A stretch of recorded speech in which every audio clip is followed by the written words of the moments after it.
Media మిత్రులు, ఆంధ్రప్రదేశ్ ప్రజలందరికీ నమస్కారం. పోలవరం బనకచెర్ల ప్రాజెక్టు కొత్తగా ప్రతిపాదించినటువంటిది. ఇంతకు ముందు ప్రతిపాదించినటువంటి రాయలసీమ లిఫ్ట్ ఇరిగేషన్ స్కీమ్ అనే ప్రాజెక్ట్. ఈ రెండిటి వల్ల రాయలసీమకి ఏమైనా ప్రయోజనం ఉందా లేదా అనే దానితో పాటు రాయలసీమలో ఈ రోజున నిర్మాణంలో ఉన్నటువంటి ప్రాజెక్టుల స్థితిగతులు ఏమిటి అనేది తెలుసుకోవడానికి మేము 3 రోజుల పర్యటన రాయలసీమ జిల్లాల్లో చేసాం. 3 రోజులలోనూ ప్రాజెక్టులన్నీ చూసి అక్కడ ఇంజనీర్లతోనూ, స్థానిక ప్రజా సంఘాలతోనూ, ప్రజలతోనూ, రైతులతోనూ, దశాబ్దాలుగా రాయలసీమ నీళ్ల గురించి పోరాడుతున్నటువంటి సంస్థలతోనూ, స్థానికంగా ఉన్న మీడియాతోనూ మాట్లాడిన తర్వాత మేము వచ్చినటువంటి కంక్లూజన్స్ ఏమిటంటే, పోలవరం బనకచెర్ల ప్రాజెక్టు వల్ల రాయలసీమకి 5 పైసలు కూడా లాభం ఉండదు. అలాగే రాయలసీమ లిఫ్ట్ ఇరిగేషన్ ప్రాజెక్ట్ అనేది కూడా ఇంకొక దండగమారి ప్రాజెక్టు. దానిలో ఇప్పటికే 750 కోట్లు ఖర్చు పెట్టారు. దాని మీద నేషనల్ గ్రీన్ ట్రిబ్యునల్ స్టే విధించింది, పనులు ఆగిపోయినాయి. దాన్ని ఇంకా ముందుకు తీసుకెళ్లాలంటే ఇంకొక 3000 కోట్లు ఖర్చు పెట్టాలంటున్నారు. దానివల్ల కూడా ఏం ఉపయోగం లేదు, దాని అవసరం కూడా లేదు. ఇప్పటి వరకే దండగ చేసినటువంటి ఖర్చుని రుషికొండ పద్దులో రాసేసుకోండి అని చెప్తున్నాం. ముఖ్యంగా మేము గమనించింది ఏమిటంటే, రాయలసీమకి ఈ రోజున నీటి కరువు లేదు, అంటే నీటి లభ్యత కరువు లేదు, నీటి పారుదల కరువు మాత్రం ఉంది. ప్రాజెక్టులు దశాబ్దాల తడబడి ఆలస్యం అవడం, ఖర్చు పెట్టాల్సినటువంటి నిధులు వివేకంతో ఖర్చు పెట్టకపోవడం, పనులు సమాంతరంగా చేయకపోవడం వల్ల ఈ రోజున కొన్ని ప్రధాన కాలువల పనులు పూర్తవుతున్నాయే తప్ప రిజర్వాయర్లు పూర్తిగా నిండడం లేదు, పొలాల్లోకి నీరు కూడా పారడం లేదు. కాబట్టి రాయలసీమకి ఈ రోజున నీటి లభ్యత విషయంలో కరువేమీ లేదు, నీటి పారుదల విషయంలో మాత్రం ఖచ్చితంగా కరువు ఉంది. రాయలసీమ రైతులకి, రాష్ట్రంలోని ఉన్న ఇతర ప్రాంత రైతులకి ఏ రకమైన వైరుధ్యాలు లేవు. రైతులు ఎక్కడున్నా సరే అందరూ రైతులే, అందరూ సమానంగానే ఇబ్బందులు పడుతున్నారు నీటిపారుదల రంగంలో. తర్వాత ఈ విజిట్ తో సంబంధం లేకుండా మేము చెప్పదలుచుకున్నది ఏమిటంటే, పోలవరం బనకచెర్ల ప్రాజెక్టు వల్ల తెలంగాణకు వచ్చిన నష్టం ఏమీ లేదు. తెలంగాణ ప్రజలకు ప్రత్యేకంగా విజ్ఞప్తి చేస్తున్నాం, మీరు మీ రాజకీయ నాయకులు చెప్పే మాటల్లో పడి కొట్టుకుపోకండి. దానివల్ల తెలంగాణకు వచ్చే నష్టం ఏమీ లేదు. కానీ పోలవరం బనకచెర్ల ప్రాజెక్టును నిర్మిస్తే నష్టం వల్ల ఆంధ్రప్రదేశ్ ప్రజలకే. ఎందుకంటే ఇది ఇంకొక కాళేశ్వరం లాగా ఆంధ్రప్రదేశ్ ప్రజల మెడలో గుదిబండ కాబోతుంది. ఇది మేము విస్పష్టంగా చెప్పదలుచుకున్నాం. పెండింగ్ లో ఉన్నటువంటి ప్రాజెక్టులు, డిస్ట్రిబ్యూటరీలు, బ్రాంచ్ కెనాల్స్, పంట కాలువలు గనక పూర్తి చేస్తే 1,50,000 కోట్ల నుంచి 2 లక్షల కోట్ల వరకు సంపద సృష్టి జరిగే అవకాశం మన చేతుల్లో ఉంది. అంతేకాకుండా కనీస పక్షాన 15 లక్షల ఉద్యోగాల సృష్టి జరిగేటటువంటి అవకాశం మన చేతుల్లోనే ఉంది. అది కూడా ఎకరానికి 1,00,000 నుంచి 1,50,000 రూపాయలు ఖర్చు పెట్టడం ద్వారా. దీన్ని ప్రథమ ప్రాధాన్యంగా తీసుకోకుండా 8,000 కోట్ల పెట్టుబడి, 10,000 ఉద్యోగాలు అని పరిగెత్తడం కంటే కూడా ముందుగా మొట్టమొదటిగా వ్యవసాయక ప్రధానమైనటువంటి ఈ రాష్ట్రాన్ని బాగు చేయాలంటే, ప్రజలకి ఉపాధి కలగాలంటే మొట్టమొదట ఖర్చు పెట్టాల్సింది ఇరిగేషన్ రంగంలో అని చెప్పి మేము చాలా బాధ్యతగా ప్రభుత్వానికి సూచిస్తున్నాం. దీనికి కావలసినటువంటి ఖర్చు కూడా పెద్ద మొత్తంలో ఏమీ లేదు. మా ప్రాథమిక అంచనాల ప్రకారం 15 నుంచి 20,000 కోట్ల రూపాయలు నిధులు సమీకరించి పనులన్నిటినీ సైమల్టేనియస్ గా సమాంతరంగా పరుగులెత్తిస్తే 3-4 సంవత్సరాల్లోనే ఈ ప్రాజెక్టులు అన్నీ పూర్తయి ప్రతి ఎకరానికి నీరు వెళ్ళేటటువంటి అవకాశం ఉంది.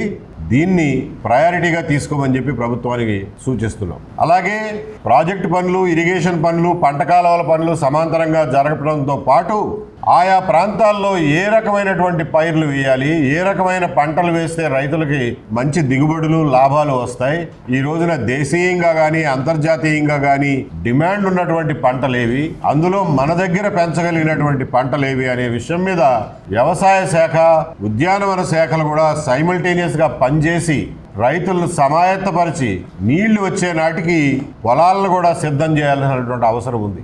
ఈ రోజున డిపార్ట్మెంట్లన్నీ ఎవరికి వారే యమునా తీరే అని పనిచేయడం వల్ల ఇరిగేషన్ డిపార్ట్మెంట్ ఏం చేస్తుందో అగ్రికల్చర్ డిపార్ట్మెంట్కి తెలియదు, నీళ్లు ఎప్పుడు వస్తాయో రైతులకు తెలియదు, పొలం ఎప్పుడు సిద్ధం చేసుకోవాలో ప్రజలకు తెలియదు, ఏం పంటలు పండించాలో అనే అవగాహన లేదు. కాబట్టి ఈ పనులన్నిటినీ సమాంతరంగా టేకప్ చేయాల్సినటువంటి అవసరం ఉంది.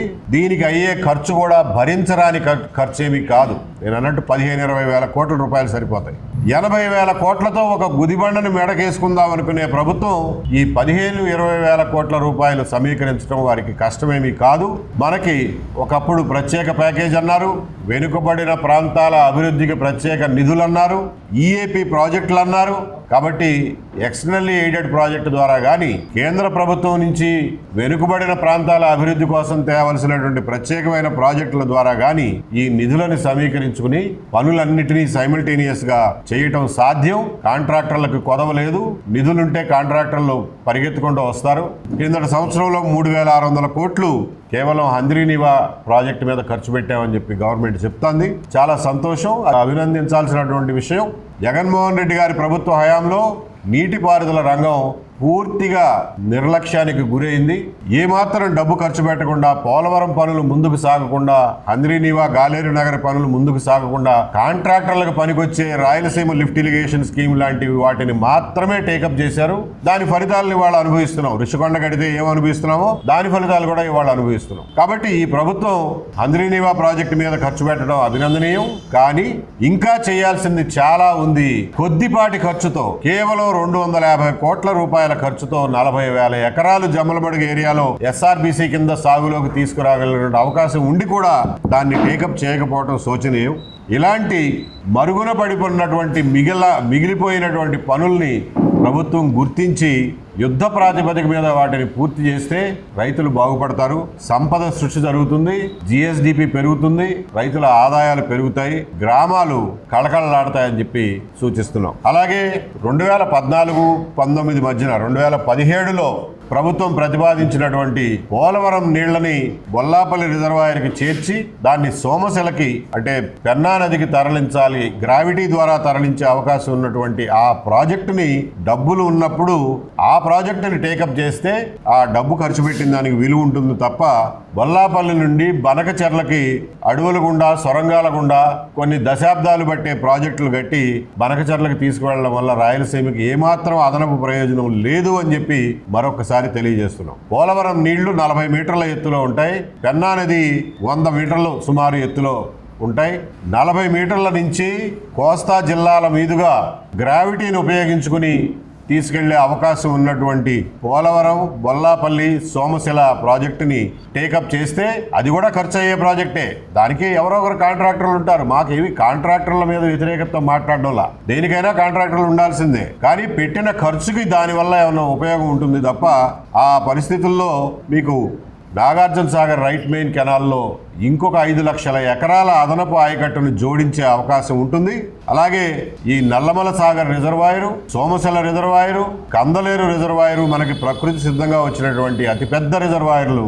వాటిని గోదావరి నీళ్లతో నింపుకుంటే కోస్తా జిల్లాల్లో ఉన్నటువంటి మెట్ట ప్రాంతాలకి నీటి కరువు లేకుండా ఉంటుంది అని చెప్పి ఆలోచించమని చెప్తున్నాం. ప్రజలందరూ కూడా ఎప్పుడైనా మేము ఈ విషయాలన్నీ చెబుతున్నప్పుడు భౌగోళిక పరిస్థితులు కానీ ఆంధ్రప్రదేశ్ మ్యాప్ అందరికీ గుర్తుంటుంది, కానీ అందులో ఏ ప్రాంతాలు ఎంత ఎత్తులో ఉన్నాయి సముద్ర మట్టానికి అనే అవగాహన ఉండదు. కాబట్టి మ్యాప్ ముందు పెట్టుకుని మేము చెప్పే విషయాల్ని జాగ్రత్తగా ఆలోచించాల్సిందిగా ప్రజలందరికీ విజ్ఞప్తి చేస్తున్నాం. చదువుకున్న వాళ్ళకి, ప్రజలందరికీ పోలవరం నీళ్లని ఎప్పుడైనా సరే ఉపయోగించుకోవాలంటే ఎవరెస్ట్ శిఖరం మీదకి తీసుకెళ్తే పంపులు ఉన్నాయి కదా, పంపులు సప్లై చేసే కాంట్రాక్టర్లు ఉన్నారు కదా అని చెప్పి అందరాని ఎత్తులకి తీసుకెళ్లడం వల్ల ఏమీ ఉపయోగం ఉండదు. పోలవరం నీళ్లని ఎప్పుడైనా సరే నాగార్జున సాగర్ కంటే దిగువ ఉన్నటువంటి కాంటూర్లు 160 మీటర్ల కంటే దిగువ ఉన్నటువంటి కాంటూర్లకు తీసుకెళ్ళినప్పుడు మాత్రమే వాటిని లిఫ్ట్ చేయడానికి, ఎత్తిపోయడానికి అవసరమైనటువంటి కరెంటు ఖర్చులు, ప్రాజెక్టు ఖర్చులకి ఒక రకమైనటువంటి అర్థం ఉంటుంది, దానివల్ల ప్రయోజనం ఉంటుంది తప్ప ఎక్కడో 360 మీటర్ల ఎత్తి దాన్ని తీసుకెళ్లడం వల్ల అది ఉపయోగకరము కాదు, ఎకనామికల్గా ఫీజిబుల్ కాదు, వయబుల్ కాదు, సస్టైనబుల్ కాదు. ముఖ్యంగా ఈ పోలవరం బనకచెర్ల ప్రాజెక్ట్ అయితే అసలు అవసరమే లేదు, దానివల్ల ఉపయోగమే లేదు. ఈ విషయాలతో నేను ఇంతటితో ముగిస్తాను.